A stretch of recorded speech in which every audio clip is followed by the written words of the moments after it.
बहुत ज्यादा परेशान कुन है। अब आफ्ताब इकबाल साहब की जो हालिया गुफ्तगू है या जो बातचीत उन्होंने की है, ये आफ्ताब इकबाल साहब कहते हैं कि जनरल बाजवा साहब ने अपनी पैरोडी की वजह से मेरा शो बंद करवाया था।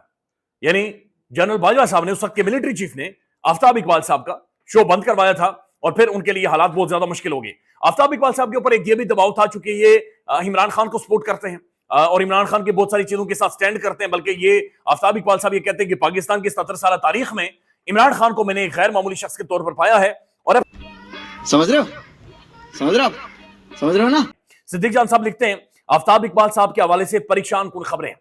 आफ्ताब इकबाल का टेलीविजन प्रोग्राम पाकिस्तान में बंद करवाया गया, प्रोग्राम रोका गया और उसके बाद ऐसा माहौल आफ्ताब साहब के बारे में बनाया गया कि आफ्ताब इकबाल साहब को पाकिस्तान से जाना पड़ा है। अभी ये मैनचेस्टर के अंदर मौजूद थे और वहां से दुबई आए थे, जहां से इनके बारे में कोई इतलात या कोई खबरें नहीं है। देखिए, ये चीजें हमें डरा देती हैं और ये हमें परेशान इसलिए ज्यादा कर देती हैं क्योंकि हमने मोहतरम अरशद शरीफ साहब का दुख झेला है। हमने वो दर्द, हमारे वो सीने आज तक छल्ली हैं। वो एक खौफनाक वाकया वो हमारी यादाश्तों के अंदर, हमारी मेमोरीज के अंदर आज भी मौजूद है।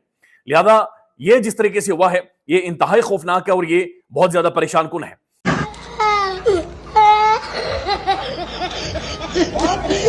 परेशान कुन खबर है ये मोहतरम जनाब आफ्ताब इकबाल साहब के हवाले से है।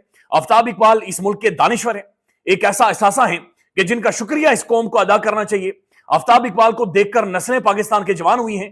पाकिस्तान की टेलीविजन का एक बहुत बड़ा नाम, ग्लोबली एक इंटरनेशनली एक बहुत बड़ा नाम, पाकिस्तान के सीनियर जर्नलिस्ट, उनके बारे में खबरें आ रही है कि जनाब उन्हें वो गायब हो गए और उनके बारे में